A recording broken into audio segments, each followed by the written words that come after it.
that match that you were in, the 10-man, perfect blend of everybody, and you win that thing. After the match, you get kind of endorsed. You get endorsed after the match, and that's just like, for me watching it as your buddy, I was like, dude, good for fucking him, because it's like, I know how much this guy wants it, and it's cool that he had like that moment, you know. It was really like it was Ricochet's idea to come with the finish, because when we initially talked about it, was like, let's do a Survivor Series style. Ricochet was like, I want to get eliminated.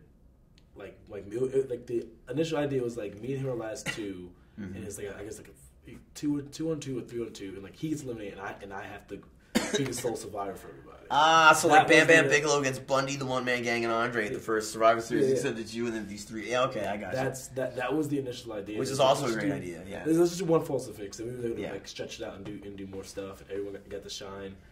And he's like, none of us need it. Like, you're the one that needs it. Yeah, that's true. Let's give that. He like went out of his way, and like the teams like that, like it wasn't like Michael's like, these guys I want to put in a match. This is what you do. No, Ricochet actually literally picked. He's like, anyone you want, and he picked. His team never changed. That was his team. That was his team from the very start. Okay. So I would go with sub for FIP.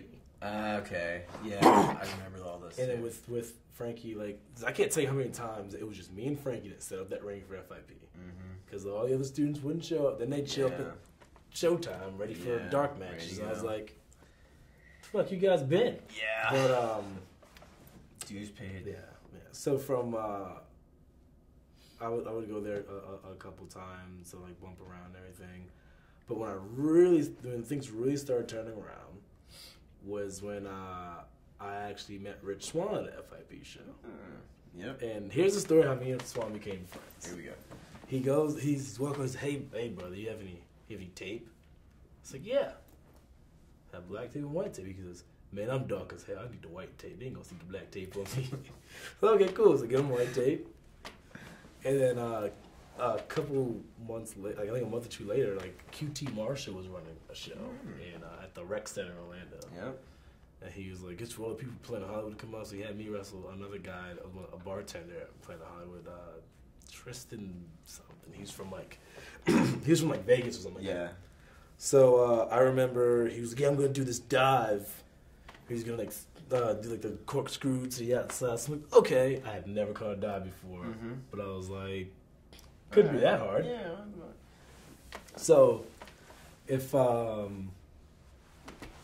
people can see, if the rope is here, he's jumping out, and I'm like, far back, thing's gonna come back. Yeah. He jumps over ropes and lands straight down.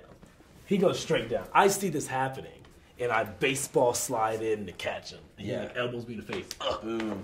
So catch him, and then I'm thinking, man, this match is bad. When we have the match, whatever. And I get to the back, I'm like, man, this was bad. Swann comes back, he's like, so smart. He's like, you fucking caught the guy. That's how you know you can give him. Yeah, see. And then like. From there, like I think we had talked about going to Mania New Orleans. Like, I'll drive you. Like I want to go. Yeah.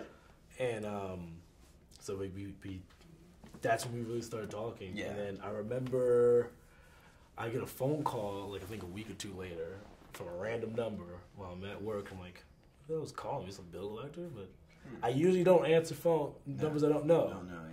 No. But for some reason I started answering this one, and it's Swann. It's like, hey man, like. You didn't give me a ride from Orlando back to Tampa? I was like, yeah, sure, I'm not doing anything. He's like, I'll give you gas. But yeah, no problem. So we drive back, and then he's like, come inside and hang out. We started playing No Mercy, and that's how the friendship started. That's how it starts. So you keep in touch with Saxton. Yes. It all ends. The next thing I recall you doing after Beginners is WXW. Now, maybe that wasn't the first thing, but it's around the same time, correct? Like Afa WXW, not Germany WXW. So, like, we had the whole beginners class. Like, I would go to shows. I met a lot of people. So, like, I actually met Paige at a show because we were sitting down at the table with Norman during because she like wasn't wrestling on the show. She watched the show and she like told me what she saw because I was really like trying to get inside everybody's head. Yeah. And I remember she met after the match happened. Like she meets me in the back. She's like, "That was the fucking tits," and I was like, "Huh?" And like, no, it's a good thing. And I didn't know that, man. Yeah. Saxton came and told me how proud he was. Like I remember walking through the curtain and Norman going, that's how you fucking do it. And I was like, yeah, this is cool. Norman. God, Norman's great, too. So, that's when Saxon got me on STW, had my first show with them, and they was like, oh, we gotta call you, so we don't have a name. And I was like, I'll figure something out. So Saxon was like, hey, do you mind if I use the last name Cade? Because for those you don't know, Saxon on the Indies was Michael Cade, and they was like, yeah, we'll have you come in, you'll be his brother, and blah, blah, because we look alike. But, sorry on behalf of white people. I don't know. It's alright, it's okay, it's okay. So it was cool, so that's how, I started doing SCW. Then, like, I remember Chris Russo, he's like, you should go to office, So, like, they get me to come to office. He was like, alright, son, you're already trained, just gonna polish you. It's $4,000. Like, I do not have that kind of money. Sorry. So he gets to leave. He's like, oh, I'll drop it down to $3,000. Like, dude, I can't afford that. I'm sorry.